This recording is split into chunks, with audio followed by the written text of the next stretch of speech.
Welcome to the Country Fried Outdoors Chasing Your Experience podcast. The podcast that will connect you to resources regionally and nationwide to engage them in open, honest discussions so that we can inspire the growth that you need to chase the experience you want. So strap yourself in because here we go.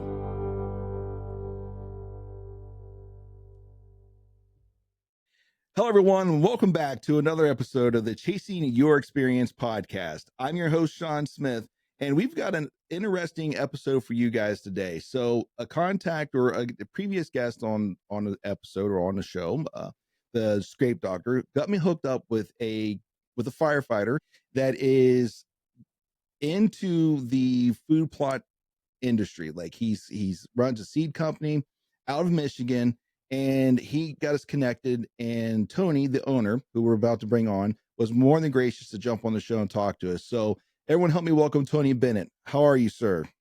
Hey, good. How are you? Doing great, man. I really appreciate you taking the time out of your day to sit down and jump on the podcast with little old me and and everyone down here in Ohio. So Absolutely. So how are things up in Michigan? That's Michigan. So finally got a cool down here. Mm-hmm. So a little bit of rain. So we're finally on the right end of this deal and heading into fall. So the best time of the year. I hear you. Did all the Canadian smoke finally blow out for you guys? Yeah, it finally blew out. Thank God. So that was miserable. Yeah, and with the time, so but off the air, you and I were talking. So we were up there checking out the UP and stuff. Yeah, the Pictured Rock coastline and Torch Lake, and of course, it was like smoky as smoky could be. Yep. While we were up there, and everyone's like, "Well, hopefully the smoke blows out for you." I'm like, I don't have my fingers aren't crossed. It's probably not going to. Yeah, I don't. Yeah, I mean it's calmed down enough, so it's gotten a lot better. Yeah, we got it all the way down here too. Like where we were at, we were like 7 hours away from the UP where I live. So like we're down there a good ways compared to you guys, or at least that area up there. So absolutely. So yeah, it's much better than it was. Yeah. So before we get too deep into this, and then I guess you can touch on this a little bit before we get very far in the episode here. So am I correct that I heard that Michigan is going to allow you guys to start baiting now? There's talk between the DNR and them. They're opening it up for the UP. There is talks though on letting us kind of bait prior to season, or they're gonna either cut us down again to I forget what the gallon size is. It's like either 5 gallons for every 10 square feet spread out, something like that. They had that years back, but they're UP can bait fully now with regulation, and then they're talking about bringing that back to the lower peninsula. So gotcha. Yep. Did I hear like there's something you had to buy like an extra license or something? Is that something? Yeah, it's a money grab. Sorry. That's what it is. It's yeah. Oh, which that might be in contradiction to your whole like little side hustle you got going on with Redline. So I'm sure that's an interesting topic that, for you in what you're involved in. So yeah. Oh, I mean, there's a lot of varying opinions when it comes to baiting. I know some people are very anti against it, and I know some people that are on the fence, and then some people are like, hey, I don't see the problem with it. So it's debatable.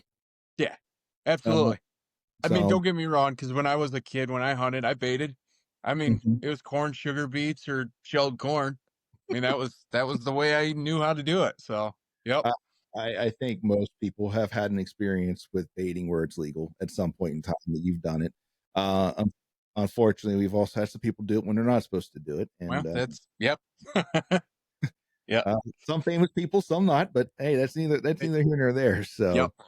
Well, Tony, you are a first time comer onto the podcast, and hopefully not the last time on the podcast. So I want to take a moment. I want to give you the opportunity to introduce yourself, like, who you are, what you do, your involvement in the outdoors, from hunting, how you got involved in it, all of it. Right.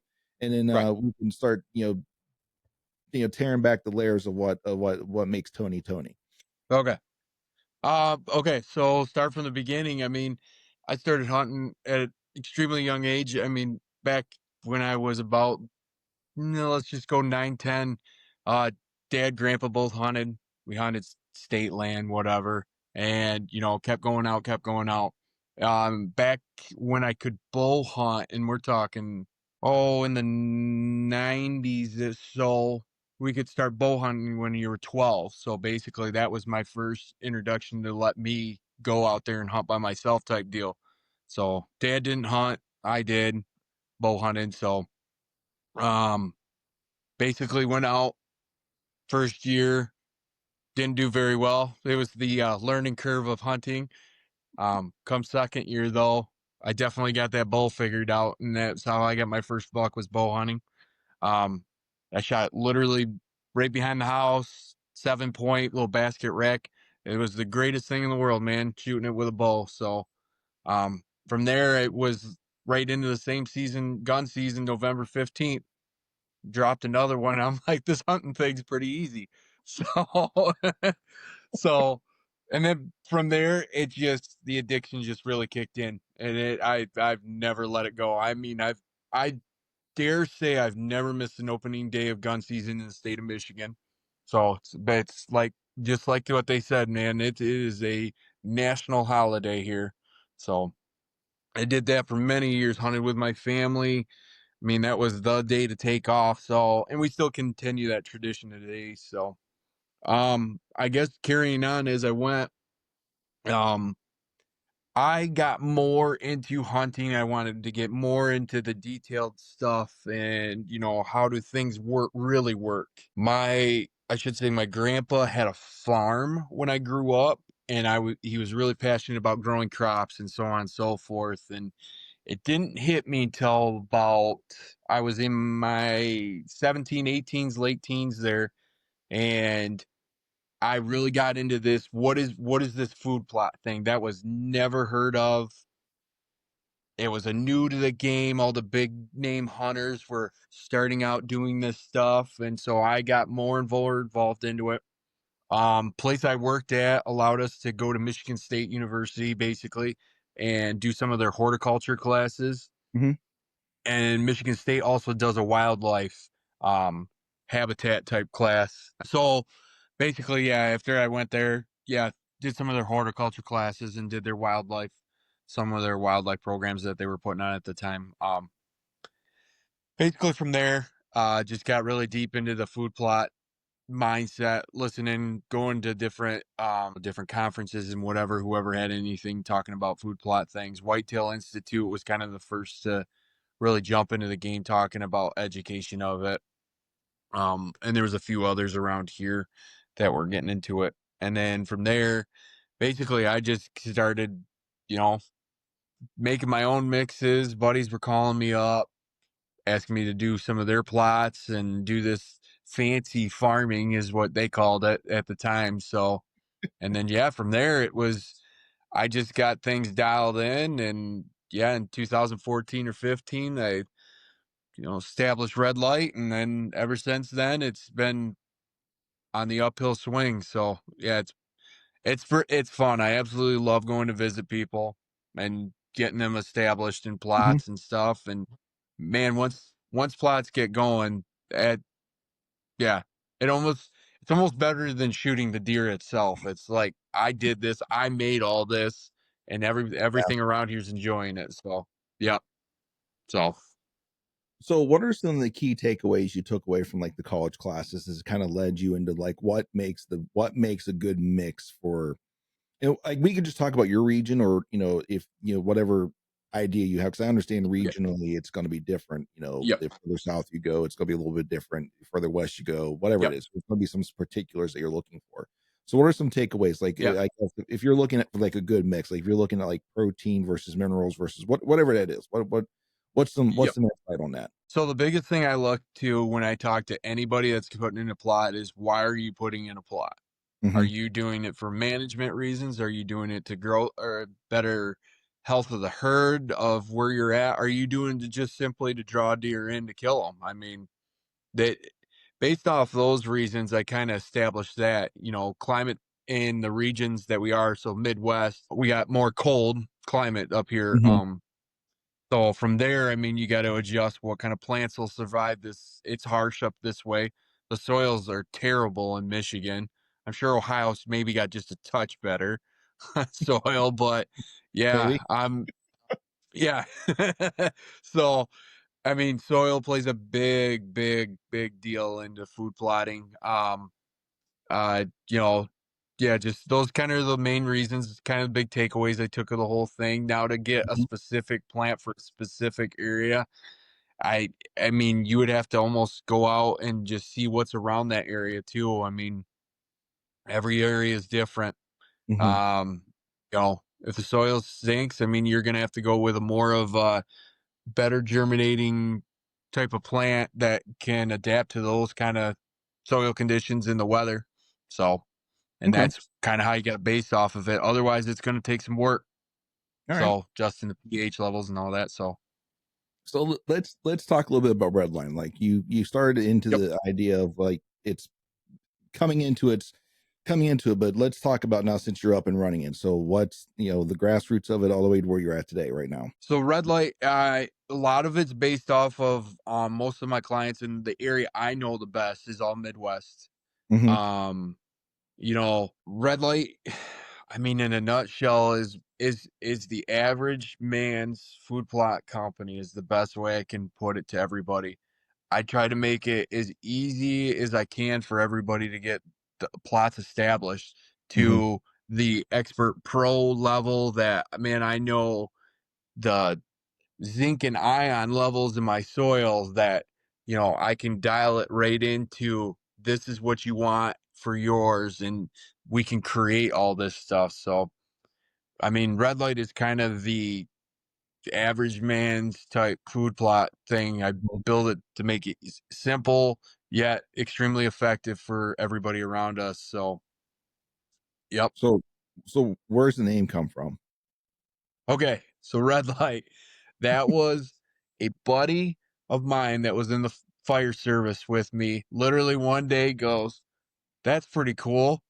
And we were trying to think of names or something like that, and we were coming up Hmm. with just dumb names, and finally we went on a fire call, and he goes, "Why don't you just call it red light? Everybody just stops for the fire trucks." And it was like a light bulb kicked on for that, and I was like, Yeah. "Yeah, that does sound like a pretty sweet name." And then it just from there, it just yeah, "Make them stop at your plots" is the slogan, and it just that stuck, and we just so everybody jokes. They think the red little circle up in the red light area Mhm. is a sun. It's technically supposed to be a red light on top of a truck. We tried to Okay. figure out how to mix fire and all that together, but Yeah. that's the logo that ended up with. So That's the fun part of it though, is trying to piece all those pieces together. So when James introduces like, hey, I got my buddy Tony, he runs a food plot company. It's called Red Light. And he started talking a little bit and he didn't have to tell me, but I'm like, oh, I bet she's a firefighter, ain't he? As soon as I heard Red Light. yeah, yeah, As soon as I heard it, I'm like, and the listeners, if they've been part of this, they know that I have a law enforcement background, and if they know anything about law enforcement and firefighters, we're kind of like cats and dogs. We get along that's when we are. we get along when we have to, but for the most part, it's We all give her we throw more crap than we do love at each other. yeah. But honestly, it's still out of love. I think, to be honest with It you, is. it comes from a place of If love. But you know as well as I do, if I didn't give you crap, I wouldn't like you. So that's how it exactly, goes. Yep. exactly. And that's what I tell people too. It's Yep. like, listen, if I'm giving you shit, there's a reason behind it. It's because Yep. I, I like Exactly. That's I like I like you. that is absolutely the 100% truth.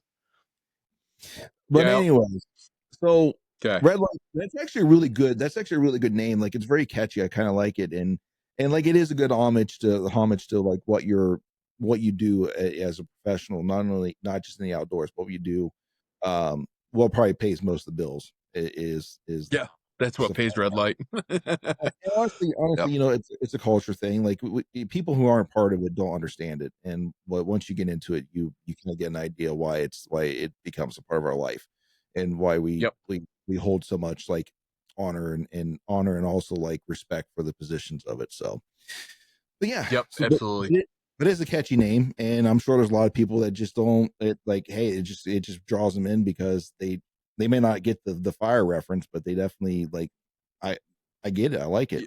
Y- Because you look at Yep, like you could look at like the dawn, like the dawn. The dawn, the sun when it rises in the morning, or the sun when it so sets, yep, which are probably two of the best times to be out hunting. So yep, when you get that red yeah. light, or I I mean, guess it's called gray light, but yeah, however they take it, I don't care. Yeah. is it however they want to roll Oh with it. yeah. Well, so However they want to roll with it. we got the catchy name out. So let's talk a little bit. Okay. So what is the product line that you offer right now? What is and you can start A to Z and just kind of throw down a quick like description of it. Okay. So we'll start from I always start in springtime. So my full blend of clover, my clover mix is called First Dew.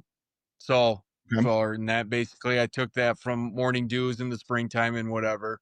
Um First Dew is all a bunch of different, it's a basically a mix of annuals and perennials. So that I've gotten pretty dialed in where you can have that if you take care of it, you can have that good 4 or 5 years. So of good Okay. clover in it before the weeds take over and whatever. So Okay. that's my pure clover blend on that. From there, then we step into my hide and seek. So hide and seek, if you ever see my logo on that, it's got Sasquatch, and that was from another buddy at the fire service too that was obsessed with Sasquatch. So we had to incorporate him into hide and seek, which that's been my screening in my border. And Yeah. actually, just over the past years, there's been a few different pheasant clubs and everything that have bought seed from me too to use the sorghum plants for all the pheasants and whatnot in the field for Yeah.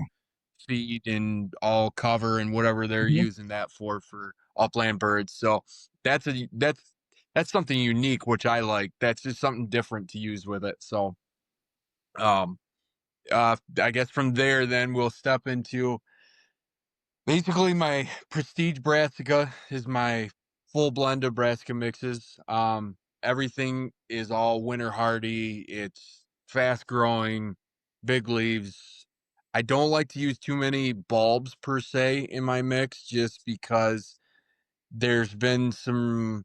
I I've learned that like the leaves are more palatable and basically they'll drive to those first. And most guys Okay. that are looking for hunting purposes want to go to the leaves first more than the bulbs. So I've kind of shied away from bulbs, like the turnips and the radishes and the rutabagas and you name it, I've seen it. So sugar beets, the whole 9 yards of that stuff. So Mhm. which they're not bad products, they're just not what I prefer in what we're doing. So Okay.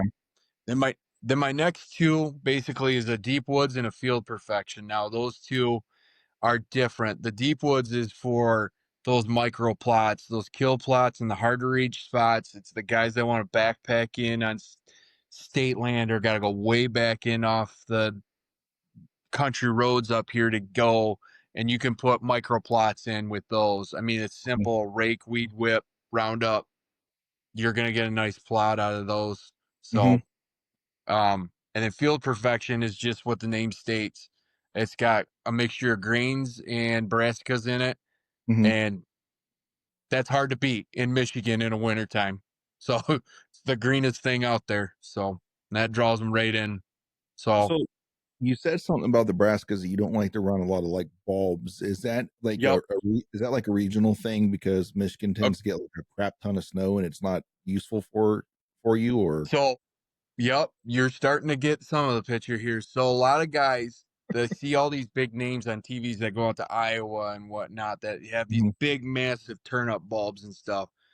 I've been for the time I've been doing food plots and everybody else, you grow these massive turnip bulbs, it's raccoons, possums, all them critters are gonna just gnaw on that thing, and a deer's gonna take a couple of bites, and then you're gonna have a dead rotting bulb in there, and you've basically only fed a few critters with it. I've found, and just this is my own personal experiences, but if you Mhm. can get a golf ball size to about maybe a baseball size of a turnip or a radish or a rutabaga, something. I mean, radishes are more up and down, but like Mhm. a rutabaga or something like that, the deer will rip them right out of the ground and eat it whole. Now, right there, I get more bang for my buck out of that deal than I do, you know, a big Okay. bulb that sit there and just rotted over the winter under the Michigan snow. And, you know, and it's nice too because they're gonna hit the leaves. Deer love the green Mhm. food, and Nebraska's got that high energy, high carb deal, so that's gonna really drive them to keep eating it. So same with corn. Corn is high in carbs, so that's why the deer hammer on those too in the wintertime. So because they got to keep that fat up during that winter time. So that's why I kind of drive myself towards more of that line of stuff. So Okay. Yeah, I mean, that makes sense, and I tried running a plot here. I got a very small acreage of land. I got like 6 acres that abuts up to some okay, other land and stuff. So a buddy of mine said, "Hey, why don't we try to run some beets?" Or he likes beets, and so we tried those, and I think I found more rotting bulbs than I did anything else. Like, it just, yeah. for some reason, they just didn't go for them.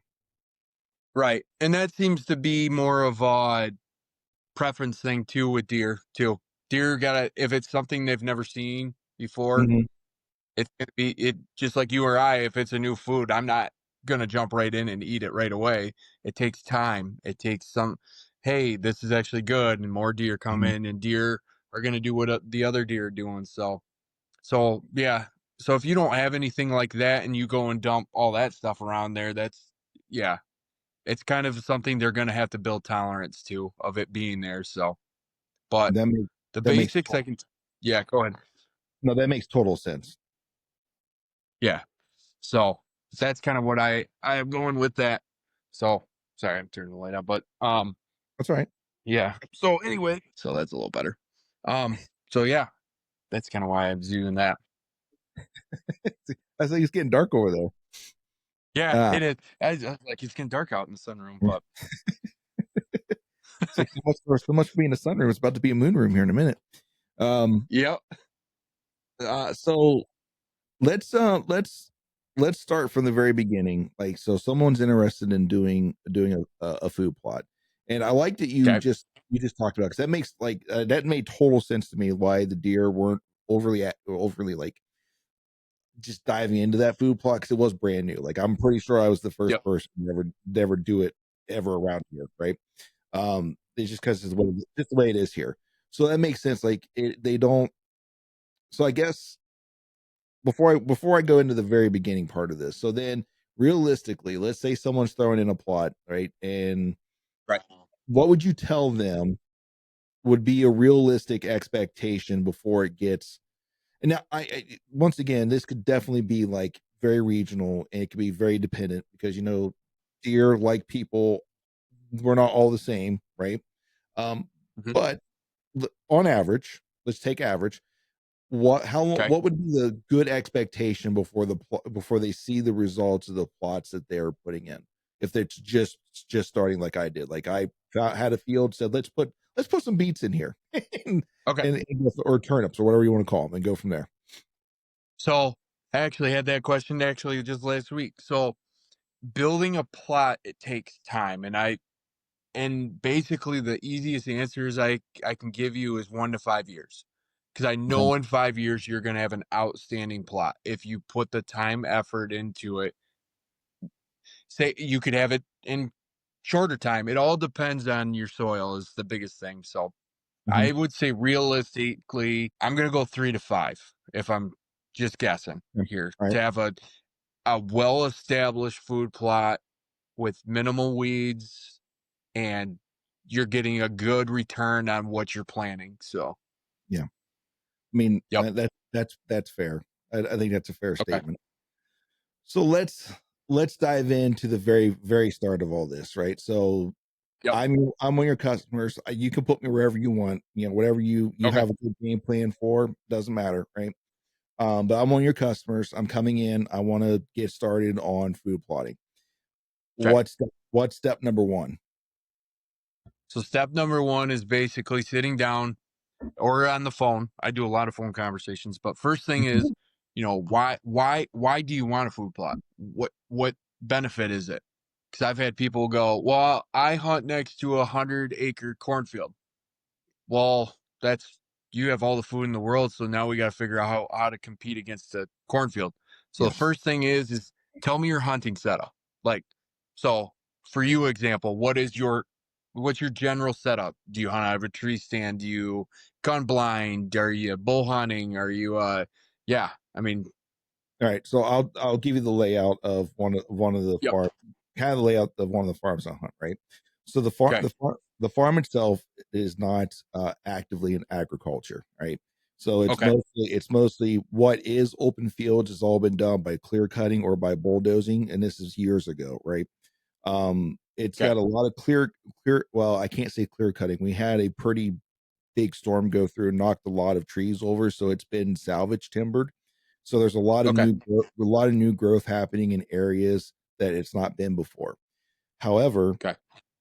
on both let's I'll just say north and south ends of the farm is heavy agriculture, corn and Okay. both corn and beans. And you've got Okay. we'll just say it's about 100. I'll limit to 100 acres. We'll say it's a 100-acre little plot of land that is basically either Okay. open field with well, it's probably about 10% open field. The rest is hardwoods Okay. that recently lost a lot of mature trees because of the winds that knocked them over, and they've been salvaged. So a lot of new growth, new briar growth, stuff like that coming in.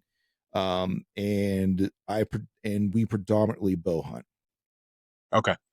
So with that, so I'm gonna put you within. I'll put you Michigan, Indiana, Ohio. I'll put you all within that. Mhm, So first thing you want to do is you kind of get a layout of your land. So I'm gonna ask you most likely, do you know all the deer's travel corridors? Do you know where they bed? Do you know they're gonna head out to the big ag fields at night? That's kind of the what we call a destination plot. That's where they're all gonna end up at mhm, night or in the morning, and they're gonna travel back in. So in my mind, I'm thinking, okay, we need to cut them off in between those travel routes to come in, grab something to eat before they either A, go to bed or basically head out for the night, at least hit your plot first to move on forward. So basically come up with an idea. Okay, this is where I want to plot because I know the deer travel through this area and this is where I want them to stop first before they mhm. make their way to the big destination plot. So from there, then we start our work on the ground. You go in there, you go, okay, I can, I have this amount of equipment. I have let's just say you got a four-wheeler, some saw, something. We can open up this amount of area. And then we go, Mhm. okay, we're going to test the soil. And that is the number one thing I see with almost every single plot. Everybody either says, I have great soil or this soil's been um, farmed before and all that. You never know what's in that dirt. Right. Absolutely, without testing, you have no idea what the pH levels are, what the nutrition is in there. And then basically, once that soil test tells us what we need to get the ground where we need it, that's where we can start planning on, hey, maybe we try grains in the spot, start building some organic matter up a little bit. Then we're going to start jumping up into the brassicas, maybe some clovers. You know, being a bull hunter, clover is more of a protein that deer are going to want to hit first in the year more than later on in the year because of the winter months and getting cold and they're adding fat to the bodies and everything. So clover is a hot ticket item for man that early season. So that's going to be a go-to. So let's say Lee build maybe a couple, half-acre clover plots on their way out to these either stand set up too, because you got to play the wind too for where these deer are set up. So setting up maybe a couple half-acre clover plots, something along that line, so you can cut them off, have them drawn to one place before they head out, and that'll give you probably the best opportunity you can have there on that Okay. in a food plot aspect. So Right. it's building the plan on what you're looking for. Now, if you were telling me we're gonna hunt over these plots, I want a big, I want to build the herd up in a sense. I want to bring, more fawns on the ground because we need more deer. Mhm. Then yeah, maybe we need to do a mixture of, in the wintertime, maybe there's not enough food around there. So we're gonna really have to put some food out there for them per Right. se. So, Yeah, yeah, yeah. and really keep them bulked up over winter. And then in the springtime, when the fawns are dropping, maybe do some type of alfalfa or clover mix, really boost the protein up to build those deer up all summer long, build the fawns up, make sure the milk's good in the does, help the bucks out, because they're looking for protein and calcium and all that stuff to get their antlers going. And because I mean, they just went through in Michigan, we have some pretty harsh winters, so they're not Mm, nice on the deer. So, mm-mm. I mean, in Ohio, it might be a little different, but Depends. yeah, yeah, depends. Yeah. So, um, it's based on what you're looking for what you want to do for your property. So, but those are kind of a few ideas. I want to learn your hunting property because everybody's Mhm. property is different. Right, So, and right. that's the biggest thing. So, the food plot things that comes along with the whole deal, but if you can really get a good idea of what you're looking for and Mhm. what you're capable of doing, that's when the real action then starts after that.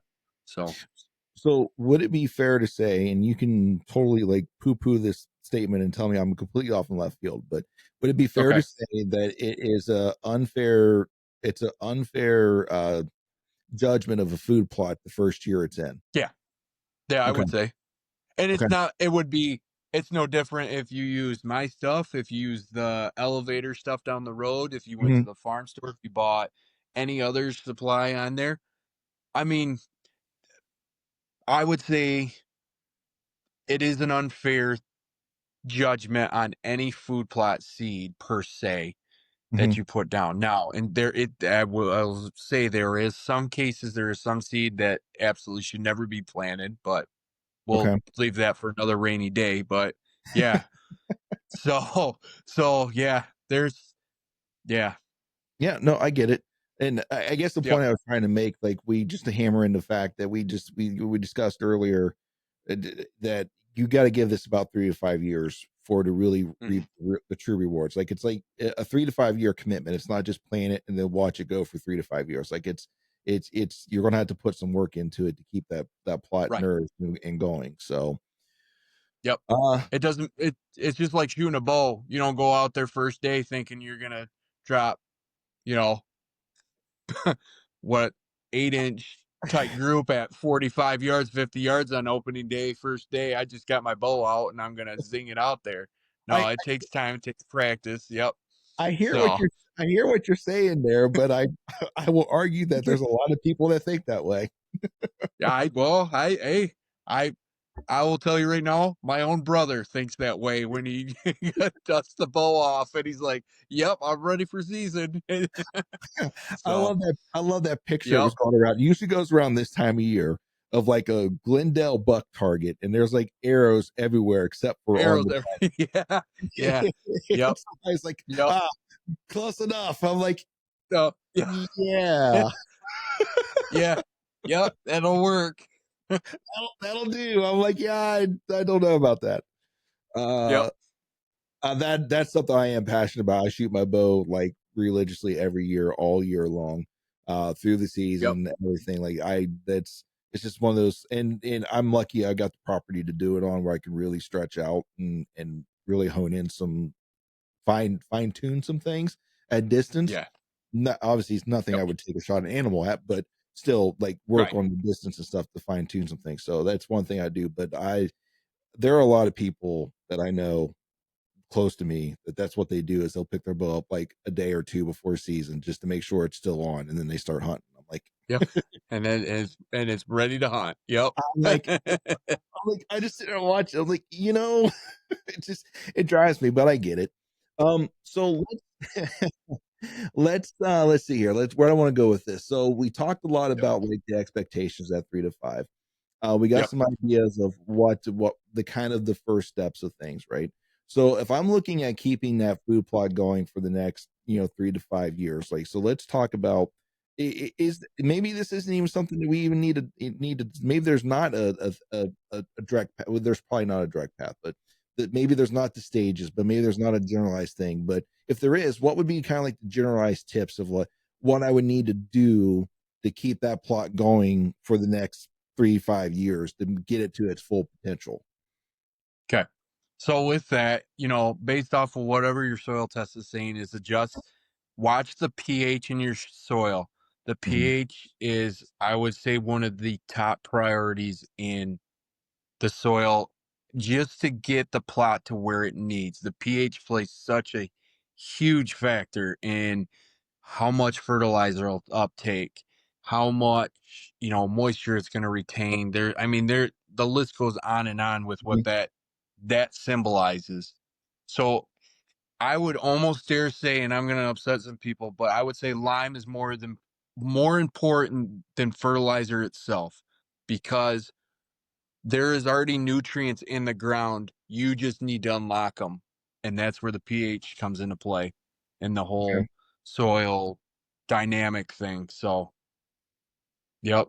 So I would monitor that like crazy to know how much lime they're recommending, and, all that first. And then I would start thinking about fertilizers, because a lot of people don't know is, if you're, and I don't have the exact numbers off the top of my head, but if you have a pH of in the lower fives, like 5.5, 5.7, something like that, if you put down 100 pounds of fertilizer, only half of that is going to the plant.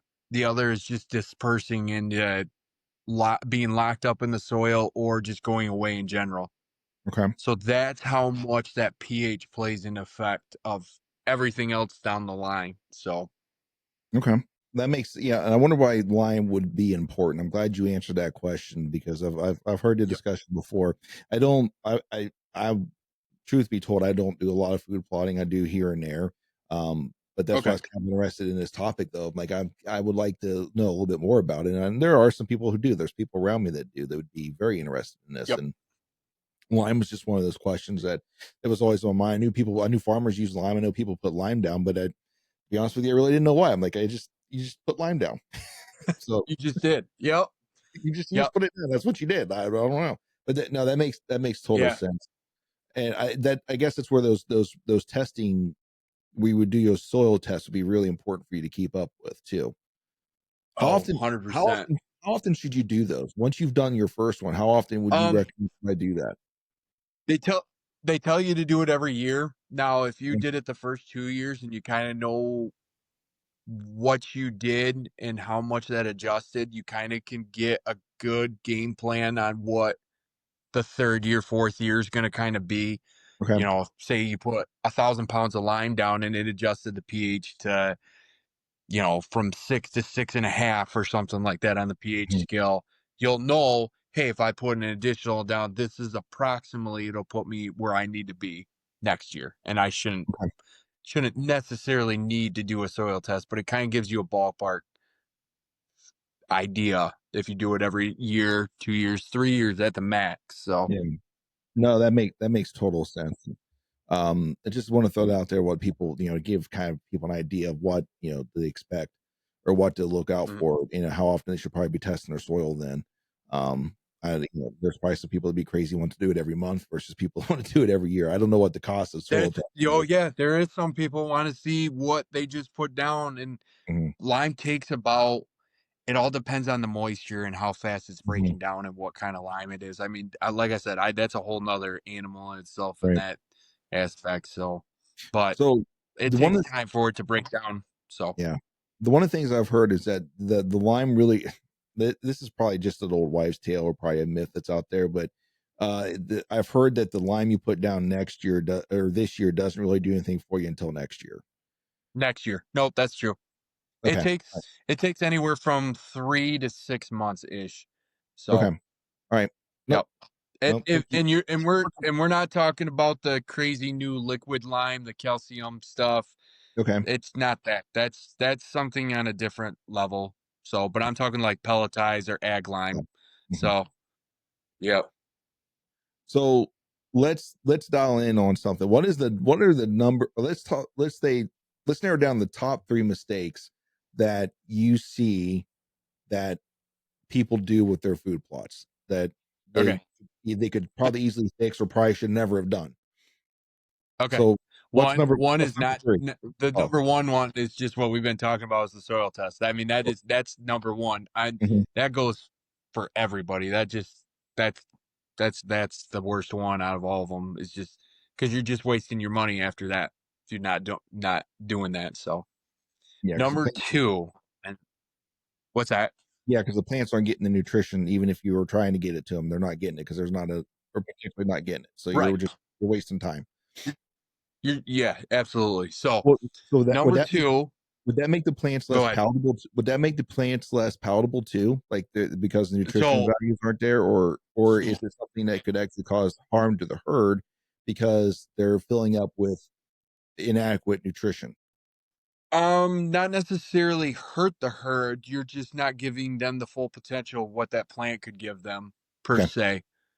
So, it's like eating beans that are tinier and crap, yet one year you get them to grow just Okay. massive amounts and, they're huge pods and I mean, that's essentially what you're doing, and then, oh man, I'll eat a whole bunch of those, so, Mhm. but, um, I guess going back, so number Hello, everyone. This is Sean Smith of the Chasing Your Experience podcast. We interrupt this episode to let you in on some exciting news. If you're looking to upgrade your mock scrape game this year, then head over to scrapedoctor.com and fill your carts full of scrape magic, maybe a poison ivy or two, just a rope squared, or even just a rope. And then enter the code CountryFried10. That's Country Fried, spelled with a K, the number 10, and save yourself a little bit of money. And now, back to the pod. 2, the other biggest mistake, um, I gotta say is because I know what number 3 is, sorry, I'm kinda jumping ahead, but, Right. number 2, I would have to go with either not planting enough seed or too much seed for what you're planting. Mm-hmm. Now, this gets into an interesting topic of that. So, the bags of seed that you get, you have to know the recommended rate at which you're trying to plant. The bags that you buy in a store don't often give you the correct amount per se. Like rye is anywhere from 100 pounds per acre to 120. If you were to buy rye in a bag, they're going to give you like 5 or 6 pounds and you don't have enough. I mean, Yeah. it's kind of a weird aspect, but know the rates of what the seed is you're trying to plant. And then in the other end, for brassicas, I'm going to go with people I see all the time overseed those things because they're tiny seeds. I can't see them come out. So I'll just open up the spreader and let her eat. And just put a half acre, half acre, yeah, basically a half acre down in a quarter acre and wondered why all the growth got stunted. So yeah, it that I see that more often than not. So they're like, well, it came up great, and then all of a sudden the plants started getting weird colors and stunted growth, and it's like, yeah, you really packed them in there. So some plants can be packed really close together. So yeah, it's so knowing what you're planning in that aspect. So and So then I guess what are the some last what's that? what are some good resources then for people to kind of realize what the rate is that they're looking for? Um, the best one I've found so far that kind of gives people a great idea. Whitetail Institute does a pretty good job at educating people on rates and whatnot, but um, I'm trying to think of the best ones to look at. I mean, local farmers got a pretty good idea on planting rates for if they're going to do winter rye or wheat. They kind of know what the spreader's going to do. Lots of people broadcast seed with a spreader, chest spreader, or a hand spreader. Mm-hmm. Sometimes you need a little bit bigger rate for those, just because of sometimes you start walking fast in the beginning and then obviously you get tired at the end, so you're not spreading as efficient. I mean, there's lots of things to that. So, Okay. but yep. Um, and then my last thing is a lot of people spread seeds, and the best thing you possibly do is seed to soil contact. Is That's the biggest one I see, and that's either a running. You need to run over with a quad tire, or a cultipacker. I know there's a few people out there that got different style cultipackers out there, and they work well. The biggest thing though is knowing how to cultipack too. There's some people that will, you know, till 6 inches of, fresh powdered dirt, which is soft. When you step in it, you go down about, 3 or 4 inches. And what you want is a solid seed bed for them on top, and then pack them into that solid seed bed. Basically, so one, runoff from heavy rains doesn't take the seed and drive it away. But two, Mhm. you're driving the seed and putting it in that perfect atmosphere to get established. It's in the ground. It's going to root really fast. It's not planted too deep. And, that's when you're off to the races. So, seed to soil contact's a big thing. Um, a lot of times I just tell people, if you're going to do like a micro plot or a kill plot, take a rake out there with you and just kind of scratch the ground a little bit, and then flip your rake over and then kind of drag it behind it. What you're doing is mixing the seed into the dirt that you've just scratched. Mhm. And it gives it the best opportunity to germinate. So I kind of give people two different avenues too on how to do that. So to give you the best germination rate out of it. There's gonna be some people that's gonna cringe when I say this. What There's implements I usually see, you'll see advertised that people drag behind their four wheelers or something that looks like a chain link fence. I can't think of the name of Okay. what the actual name of it is. Or is that like a Okay. good thing to use, or would a cultipacker be a much better option? A cultipacker is I'm a cultipacker is the way to go. But here's the thing about chain link fence is, as long as the ground you've got pretty the dirt isn't too fluffy per se. I don't know how to really put that. Too loose. Okay. You don't want to drive the seed in too far. And then two, a lot of people when they disc up the field or doing whatever they're doing, they got furrows, the big dips in the ground or whatever.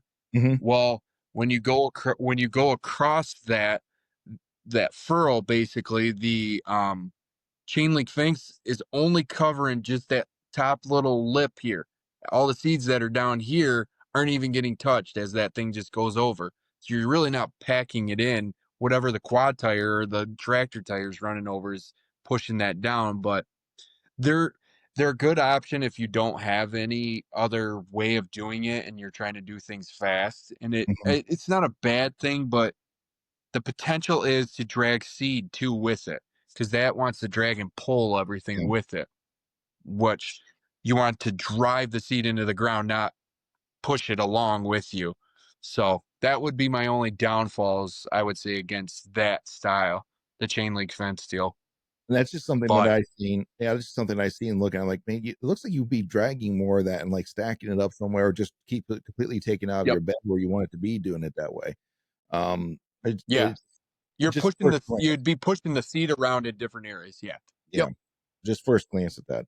All right, so to sum that all up, number one, test your soil, know what you're dealing with, right? So you know how to best prepare the soil, because you want to make sure you're getting the Yep. best nutrients to the plants you are planting. Number two, know your seed rate, how much you want to put per acre or half acre or quarter acre, whatever size you're Yes. trying to do. Don't overseed, don't underseed, and that's very Yep. plant dependent that you're going for. And then lastly, don't Correct. just throw it and drive away. Make sure you get that good soil contact for the seeds to germinate correctly. Correct. Yep.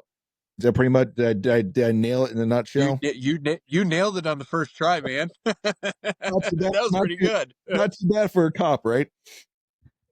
Yep, not bad for a yeah. Not bad for a never mind. Ah. Yeah, I got a whole bunch of names for Yeah, you.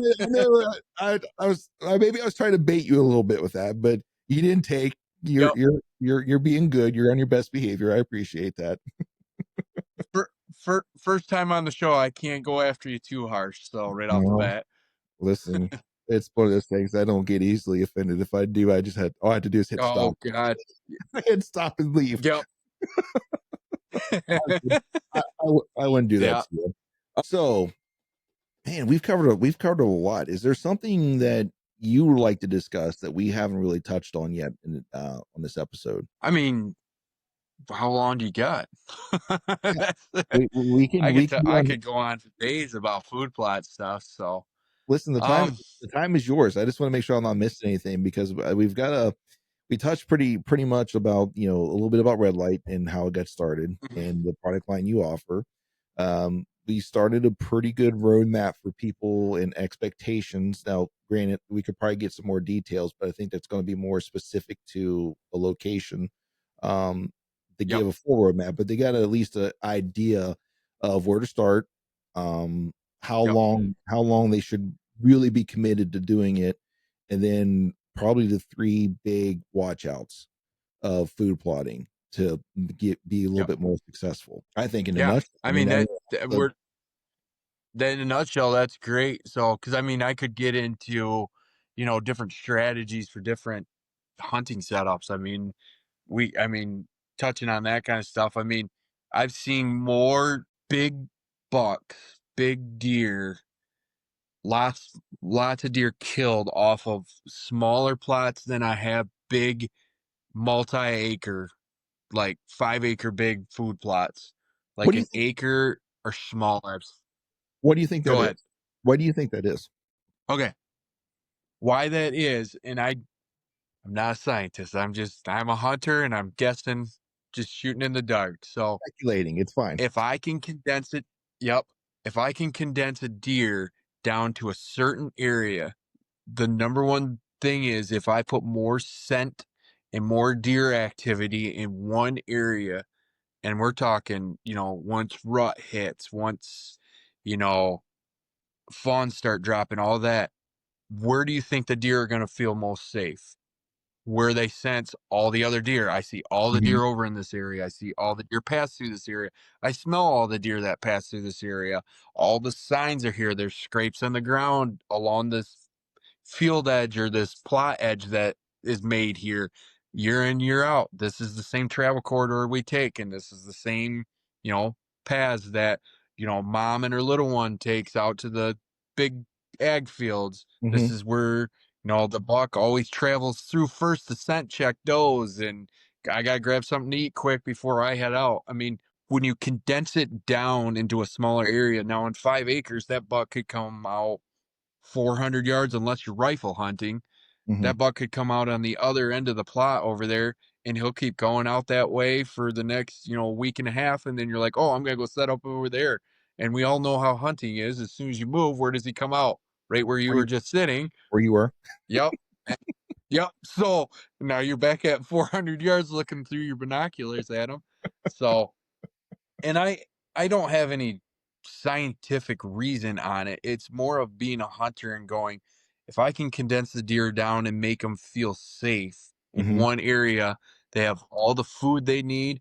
Man, if you can add a watering hole in your plot, my gosh, will you see that is the focal point. There's food, water, and when the rut kicks in, all the ladies in one spot. I mean, Mhm. what even a a teenage boy would love that area, man. That would you got everything you need in one spot. So that's that's kind of how I look at it for the aspect of you bring them into their this is the place to be. So yep. Yeah, I think safety just hearing you talk about that, as soon as you said that you've seen them more in a 1 acre plot, already my mind went to it's probably a safety thing because it's easy Mhm. for them to know what's going on there, and there's probably cover really close to that, so they don't feel as like exposed in that little 1 acre spot versus like a big 5 or 6. I mean, there's somebody's always going to send a video now of some mega deer standing in the middle of a 200-acre bean Yeah. field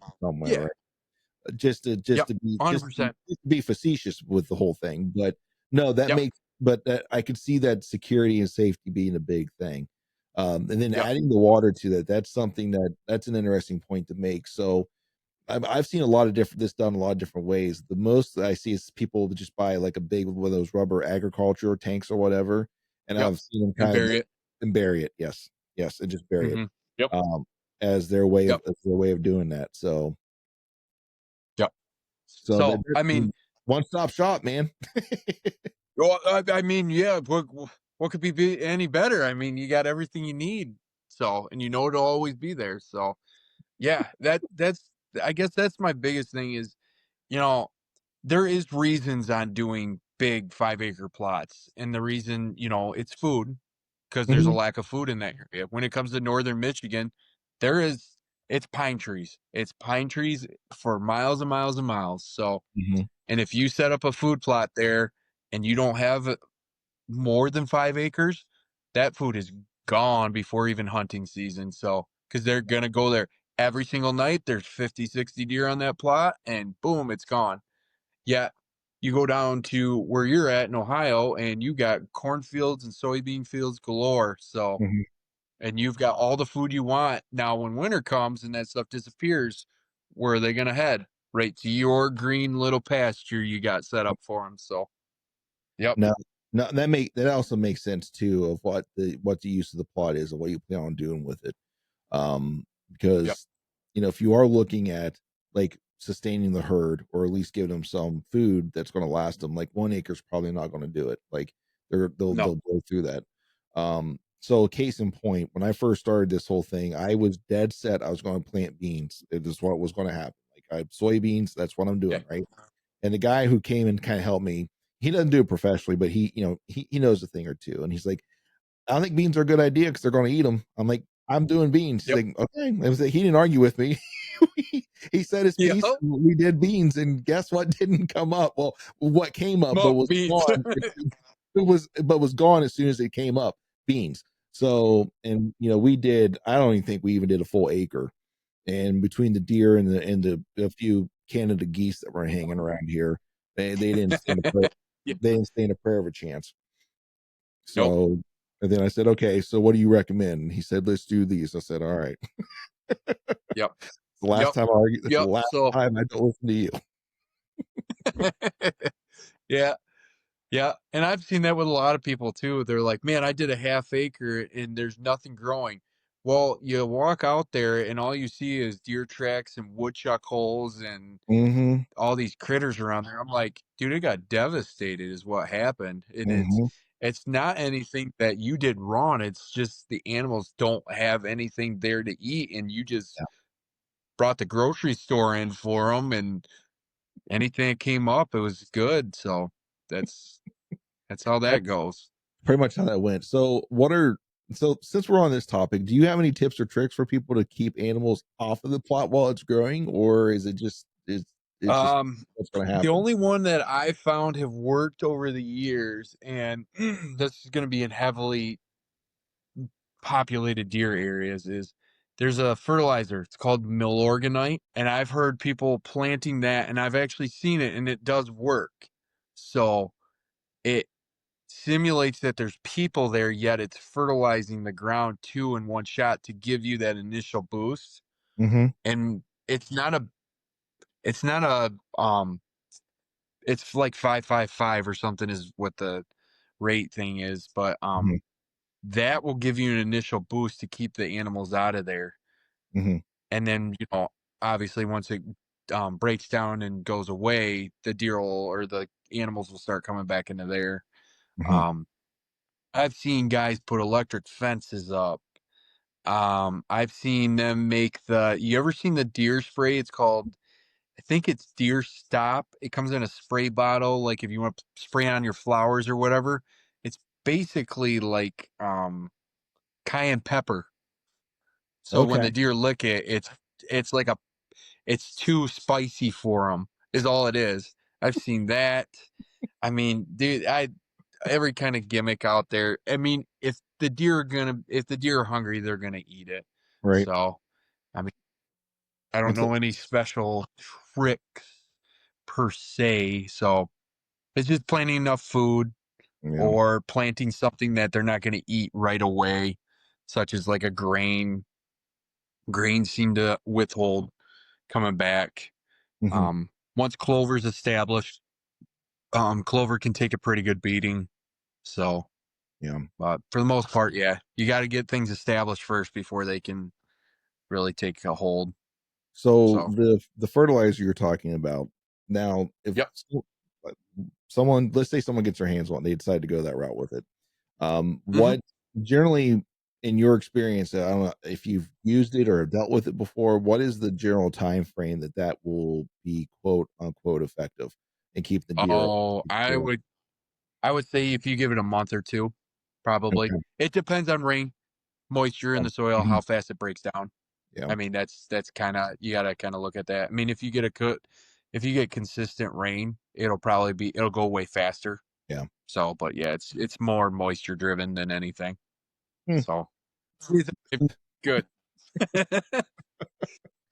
Man. So what else could we get into? So we've talked. So we got an idea, like we were looking at specifically, and like I think the idea of the smaller plot, I think that was a good thing to throw in there.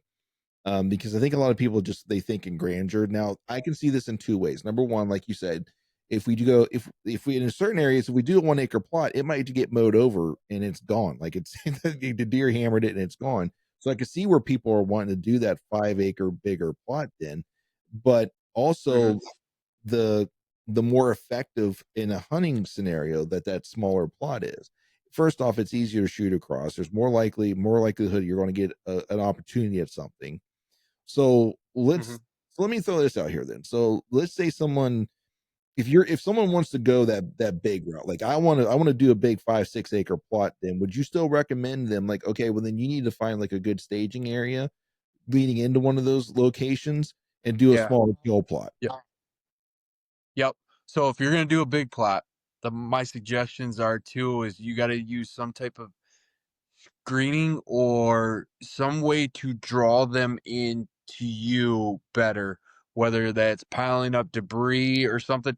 You got to make a travel corridor through it. Hmm. So one of the things I've seen too is guys split plots. When I say split plots, they're using either a screening type sorghum, Sudan grass, switchgrass mix. I don't know. I don't care what you call it, but you're splitting the plots. So basically, you're using your borders to cut off basically where the bucks can't see, and you're doing a bunch of let's just say smaller plots. You're cutting 5 acres down to four-acre plots. Does that make sense? Yes. You're Hmm. kind of cutting them in and making them into something. Hmm. Now, based on what your season is that you're hunting, so I'm gonna go back to Michigan here. So clovers are really good in the springtime or that early season fall, I should say. So if you're gonna bow hunt, they're gonna most likely go to the clovers first. So you want to put that closer to your stand or your gun blind or whatever you want. Now, come November 15th, gun season, I can reach out a little farther. Now I'm gonna do, my grains and brassicas and my late season stuff out farther so I can reach out there with a rifle or a shotgun or whatever, knowing that the deer feel more secure away from me because they're getting, more pressure on them. Hmm. So instead of come closer to the gun blind. So those are what I would suggest to do is cut your plots up with either, you know, dropping trees down so the deer have to go around or using a screen cover to split them into different smaller plots, but your still overall goal you'll have more and then different kinds of plots within that field too. So Hmm. different varieties. So Yeah. No, that'll ultimately help you. that makes sense. I can see the, like the grading out you're talking about there, and it makes Yep, sense. grid. Yep, Also kind of gives you a cover to kind of work your way in and out of those areas too, if you did it yep, right. yep. So, So well, kind of breaks it up too. But yeah, it yep, does. Well, Tony, man, we've covered. I think we've done a pretty good job introducing you and red light, and I think giving people some morsels to kind of think about. It is fall season. The hunting season's coming in. So by the time this airs, this is probably going to be September-ish, anyways. When this actually does air, just the way my release schedule is, and I'm that far ahead right now. okay. It'll be in September. So with that in mind, before we close the show out, like, is there anything that you would recommend people to do, or is there anything that you could say to people that, like, hey, it's September. Is there anything we could plant right now? Is there anything that we could be doing? Is there something we should do? Maybe prep, or what are some things you would tell people at that time? So if I'm going to tell anybody anything, if you're planning on doing anything of a food plot one year, start putting lime down like now. So Okay. because you're only going to benefit yourself for next year. Hmm. Or if you're going to do a clover plot, if you even have the slightest idea I want to do clover next year, put clover seed down. Clover basically, so we'll start with the lime. Limes takes time to break down. So I mean, let it to sit over the winter time and then go, okay, in springtime we're going to come back and we can start building this plot. So and then with clover takes a long time to get established. It puts most of its energy into the roots first before it starts sprouting. Hmm. So with that, and clover's the first thing to green up in the springtime. So that over the winter, it's just growing and growing under the dirt and it's doing its thing. And as soon as spring kicks up, that's the first thing that's going to pop up and go. So, Okay. um, those are the two things I could tell anybody to do if they're even considering anything about a plot for next year. All right. All right. That makes sense. I think I hear a lot of people that do like to plant clover in the fall. If they're going to Well, plant it, yep, they like to plant in the fall for the following year. So that makes sense. yep, 100%. Hmm. Any other tips or tricks for those late bloomers? Or I think that's good. I from what we talked about, that's pretty Yeah. much on point for what we said. Like, put lime down, just get it down. And then It, clover's a good place to start. Just don't expect something you're on plant now that's going to help you this season. Like, we're kind of beyond that point right now. yeah. I mean, winter rye is a good one. It's a late thing, and make sure you get winter rye because ryegrass is no good. That's Okay. garbage seed. Sorry, that Mhm. if I'm going to tell anybody, do not plant it. It does not work in this type of climate. So you're throwing down a weed, Yeah. honestly. But anyway, but winter grain rye is a good quick plot if you had one fail or if you're trying to just do something Hmm. just to get something to go. That's always a good one. Or Okay. oats. Oats are always another good one to kind of get a quick green plot type Mhm. deal.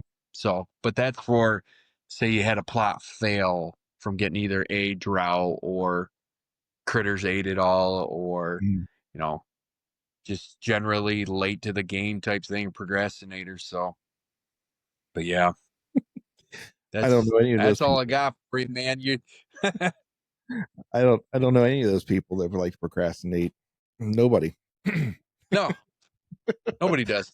So, No, no, me. but if you were, those would be some ideas. So, Let's make some ideas for you. If you are a procrastinator. yeah. No finger pointing. Well, Tony, man, it's been really fun spending the last hour and a half with you. I think by the time I put everything's put together, it's gonna be about an hour and a half or so. So it's been really Awesome. fun. It's really awesome to meet you and kind of work along with you on this. And honestly, I really look forward to further conversations with you. Um, as we kind of build maybe a quick mini series or something together to kind of dive in on some of these more particular points that we didn't get into today. Um, just simply because of the nature of this podcast, what we're trying to cover, and also a little teaser to bring people back. That's see, we got more to offer here. Little So host 101 right there. yeah, I first of all, thank you for having me on and everything. And I'll talk about food plotting and everything deer hunting any day of the week, man. So I love doing this kind of stuff. So Me as well, friend. So let's sign it off. So where can people find you at? Facebook page right now, it's Red Light Food Plot Seed Company. Uh-huh. I do have a website. Still I just took it down a little bit ago to do some work on it. So but it Whenever. would be just red light food plot. It would be just www.redlightfoodplotseedcompany.com. So, but we're in the construction phase again. So, Now I think your Wix, there's a Wix domain that I think yep, you can still yep. get to. That's how you can. Yep, you can still access it through that. So, Okay. Yeah. because the original domain, we're gonna adjust a few things. So, but yeah, you can go to the Wix portion of it, and then you can see all the products I offer and everything for that. So, Good deal. Good deal. Yeah, because I mhm. came across that. I'm like, I'm gonna look into this a little bit before we actually sit down. I went to your Facebook page and then followed the link to Yep. go to the website, and it said this page isn't here or whatever it was. I'm like, oh crap. and then Yeah. it gave me the Wix version or whatever. I found the Wix domain and got into it that way. So it is there. Like I was digging into Yeah. some of the It's stuff there. there. It's there. It's just all hidden in the social media world. So, Yeah, welcome to it. Well, Tony, yep. I thank you so much for coming on and agreeing to come on the show, and I'm very, I'm grateful to you, but I'm also grateful to James to kind of make the connection between the two of us. The Scrape Yeah. Doctor, he's he's been quite the resource for me, and then I'm looking forward to adding another friend to the list here with you, Tony, as we move forward and start to build some good episodes for people later down the road here. But we will definitely be in touch. So Yeah. And then, yeah, no, I appreciate it. So, well, I wish you luck this season. Hopefully you kill a booner, or at least a Michigan booner. oh yeah, yeah, yeah, or something of a booner doe or something. Yeah, it'll be Yeah, good for me. hey, whatever. It's you gotta chase your own experience. Like it's not about the score. Absolutely, 100%, It's 100%. about just the So, experience. Well, Tony, once again, thanks, yeah, man. And folks, thank you for spending the last hour and a half with us and working through some technical difficulties as a new host dealing with a new program. Sorry about that. But if you get a chance, make sure you head over to Facebook or the social medias, and hopefully the website will be up and running fully for you guys so you can get on there and check out some of the product lines. Do pay attention, do stay tuned, because there will be more episodes between me and Tony. I promise there will be at least one or two more, if not more, as we dive into the deeper topics of food plotting and get more specific with those. Make sure you follow the show, like, share with all your friends, leave a review. That stuff helps out more than what you really think, and hopefully you find it on whatever podcast platform that you're on. Make sure you check us out on Instagram. That's Country Fried Outdoors, spelled with a K, and also on TikTok and YouTube. You can find us there as well. But with all that being said, folks, until our experiences cross paths again, may you have the courage to fail, but yet have the humility to learn. And as always, we hope you stay safe out there, and God bless you.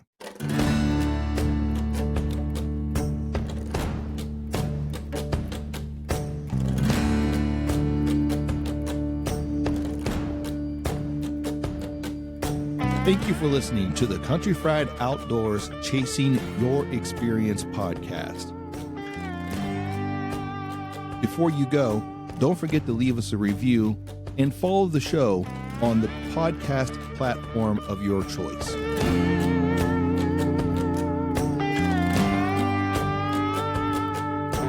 Are you hungry for more Country Fried Outdoors?